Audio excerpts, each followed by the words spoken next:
বাংলাদেশের প্রেক্ষাপটে ধারাবাহিক যদি কোনো পারফরমেন্সের কথা বলা হয় ডেফিনেটলি সেখানে বোলিং ডিপার্টমেন্টের কথাই আসবে। তবে গতকালের ম্যাচে যেই ঘটনাটা আমরা দেখেছি সেটা হচ্ছে যে আপনি যখন অন্যান্য দিন সাফল্য পাচ্ছেন সেই সাফল্যের দিনে আপনি যেই ডেলিভারিগুলোতে সাফল্য পাচ্ছেন, হয়তো গুড লেন্থ ডেলিভারি বা শর্ট অফ লেন্থ কিংবা ফুলার লেন্থের ডেলিভারিতে আপনি সাফল্য পাচ্ছেন, আপনি সেগুলো করছেন, বাউন্সার দিচ্ছেন।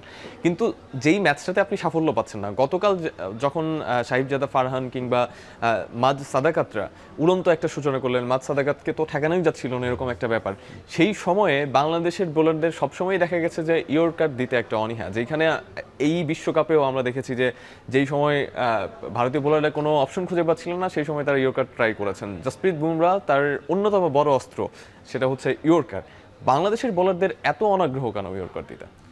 একটা কনফিডেন্সের অভাব হতে পারে। ইয়র্কারটা তো রপ্ত করতে হবে। তারা আসলে এমনিতে ইঞ্জিনিয়ার বাংলাদেশের বোলারদের খুব বেশি ইয়র্কার দিতে দেখা যায় না। ইয়র্কার করাটা নিখুঁতভাবে এক্সিকিউট করাটা একটু চ্যালেঞ্জিং ব্যাপার। সো এটার জন্য প্রচুর আপনার প্র্যাকটিস করতে হবে, কারণ ইয়র্কার একটু এদিক সেদিক হলে আপনি জানেন হাফ বলি হয়ে গেলে সেটা একটা বড় শটের জন্য যাবে, ফুল টস হয়ে যেতে পারে। সো এই কনফিডেন্সটা তারা হয়তো ল্যাক করে। কালকে আরও ব্যাপার ছিল, আরেকটু ভেরিয়েশনও দরকার ছিল। আপনার স্লোয়ারের ব্যবহার আমরা প্রচুর দেখতে পারতাম, যেটা আমরা এবার ওয়ার্ল্ড কাপে দেখেছি। বুমরা কিন্তু ইয়র্কারের পাশাপাশি স্লোয়ার প্রচুর করেছেন এবং অন্য বোলাররাও করেছেন, এবং দুই একটা স্লোয়ার যেগুলো আমরা দেখেছি সেই জায়গাগুলোতে কিন্তু পাকিস্তানি ব্যাটাররা ভুগেছে গতকাল। হ্যাঁ, তো এটা হয় কি যে ওই যে কালকে যখন মাজ সাদাকাত আপনার অ্যাটাকিং মোডে আসলেন, অ্যাটাক করলেন, তাসকিনের একটা ডেলিভারি যদি আপনি দেখেন, অফ স্টাম্পের বাইরের বল তিনি ফ্লিক করে মিডিগেট দিয়ে ছক্কা মেরেছেন। তো তাসকিনের চেহারা দেখে মনে হচ্ছিল তিনি ভরকে গেছেন। অনেকে এরকম ভরকে যেতে পারে, কিন্তু এই সময়টাই কিন্তু চ্যালেঞ্জ। আপনাকে স্ট্রিট স্মার্ট হতে হবে, যে আমি জাস্ট ব্যাটসম্যান যখন এটা করছে আমাকে সেটার সঙ্গে অ্যাডাপ্ট করতে হবে, উইকেট বুঝে।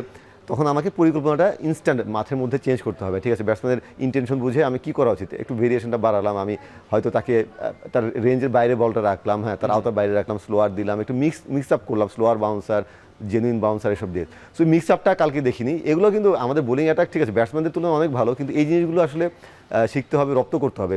কারণ আপনার বিশ্বকাপে গিয়ে আপনার টপ কোয়ালিটি টিমের এগেনস্টে এই চ্যালেঞ্জগুলো আপনার আসবে, এবং তারা কিন্তু সাউথ আফ্রিকা বা ইংল্যান্ড বা অস্ট্রেলিয়া, ইন্ডিয়ার মতো টিম যখন উইকেট পড়বে তারাও কিন্তু তারপরে উইকেট পড়ার পরও তারা কিন্তু অ্যাটাক করবে, তাদের সেই রিসোর্স আছে। সো সেটার জন্য আপনাকে রেডি থাকতে হবে। সো আমাদের পেসারদের সেই ব্যাপারগুলো, সেই চ্যালেঞ্জটাকে যেতে হবে। সেই জাতীয় দলের কোচিং প্যানেলের অনেক দায়বদ্ধতার জায়গা আছে যে প্লেয়ারদের নিয়ে তারা কাজ করবে, বোলারদের নিয়ে কাজ করবে, কিন্তু বোলার যারা রয়েছেন ব্যক্তিগতভাবে একটু কি আলাদাভাবে কাজ করা, যেমন আমাদের অনেক কোচ রয়েছেন, তালহা জুবাইর, তারিক আজিজের মতো অনেক কোচ রয়েছেন যারা বিসিবিতে কাজ করার জন্য বা তাদের সেই সময়টা আছে, তারা চাইলে যদি বিসিবি তাদেরকে চায় কিংবা প্লেয়াররা চায় তারা হয়তো সেই সময়টা দিতে পারবেন। আমরা এর আগে দেখেছি যে সাকিব আল হাসান তিনি আলাদা করে কোচ সালাউদ্দিনকে নিয়ে কাজ করেছেন, ফাহিম স্যারের সাথে তিনি কাজ করেছেন তার সমস্যা থেকে বের হয়ে আসার জন্য। আমাদের বোলারদের কি এই ধরনের প্রবণতা আমরা খুব বেশি একটা দেখি যে তারা তাদের বোলিংয়ে উন্নতি করার জন্য এভাবে কাজ করেন পার্সোনালি?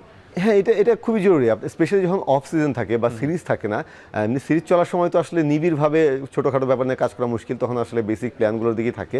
যখন আপনার একটা সিরিজ শেষ হয়ে যায়, যেমন এই সিরিজটা শেষে মোটামুটি একটু বিরতি আছে, ওই সময়টায় যদি আমাদের দেশের যারা টপ কোচ আছে, তালহা জুবাইর বা তারেক আজিজের কথা আপনি বলেন, তারা দুজনেই খুব ভালো বোলিং কোচ। তাদের কাছে যদি আপনি নিবিড়ভাবে কাজ করেন তাহলে কিন্তু ইন্টারন্যাশনাল ক্রিকেটে গিয়ে যখন আপনি ফ্রন্ট এইটের সঙ্গে গিয়ে ওগুলো আরও ভালোভাবে ঝালিয়ে নিতে পারেন, আপনার বেসিক জায়গাগুলো নিয়ে কাজ করতে পারেন। থার্ড ওডিআইতে আপনি বোলিংয়ে বা ব্যাটিংয়ে কোনো চেঞ্জেস দেখেন কিনা? ডেফিনেটলি ব্যাটিংয়ে একটা চেঞ্জ তো আমি অবশ্যই আশা করছি, সেটা হলো সাইফ হাসানের জায়গায় আমি আশা করছি সৌম্য সরকার খেলবেন। আমি বারবার বলছি যে সৌম্যকে আমি 2027 ওয়ার্ল্ড কাপের জন্য তাকে রেডি করতে হবে, কারণ ওই কন্ডিশনে সফল হতে হলে আপনার সৌম্যকে ফুল ফর্মে, ফুল রিদমে লাগবেই। বোলিংয়ে আমার মনে হয় পেস অ্যাটাকে একটা চেঞ্জ দরকার, সেটা হলো যে নতুন বলটা কাজে লাগানোর জন্য তাসকিনের জায়গায় আমি শরীফুল ইসলামকে চাই। কারণ হলো যে দুইটা ম্যাচেই তাসকিন নতুন বলটা খুব বেশি কাজে লাগাতে পারেননি। দুইটা ম্যাচেই কিন্তু শুরুতে কন্ডিশনের সহায়তা ছিল, কিন্তু তিনি খুব বেশি সফল হতে পারেননি। প্রথম ম্যাচে তো নাহিদ রানা আক্রমণে আসার পর উইকেট পেলেন, নতুন বলে উইকেট নিতে পারেন। মুস্তাফিজ তো আসলে একটু কাটার টাইপ বোলার, সো একজন যিনি সুইং বোলার আমাদের দরকার। আমার মনে হয় শরীফুল সেই কাজটা করতে পারেন থার্ড ম্যাচে। অসংখ্য ধন্যবাদ আরিফুল ইসলাম রনি ভাই আমাদেরকে সময় দেওয়ার জন্য। দর্শক, বাংলাদেশের ওয়ানডে ক্রিকেট আমাদেরকে সবসময় বিভিন্ন আশা দেখিয়েছে এবং স্বপ্ন দেখায় যে বাংলাদেশ এই ফরম্যাটে ভালো কিছু করবে। তবে 2027 ওয়ানডে বিশ্বকাপে ভালো কিছু করতে হলে ডেফিনেটলি ব্যাটিং, বোলিং এবং ফিল্ডিংয়ে আমাদের সেই পরিকল্পনার ছাপ থাকতে হবে। যে পরিকল্পনার কথা রনি ভাই বলছিলেন, সেই পরিকল্পনার ছাপটা আমরা খুব একটা বেশি দেখতে পাচ্ছি না। তবে সামনে যেই সময় আছে সেই সময়ের মধ্যে অবশ্যই দল গুছিয়ে উঠবে, মেহেদী হাসান মিরাজরা গুছিয়ে উঠবে প্রতিপক্ষকে ভরকে দেওয়ার জন্য, জয় ছিনিয়ে নেওয়ার জন্য। সেই প্রত্যাশা থাকবে। আজকে এ পর্যন্তই। ভালো থাকুন সবাই।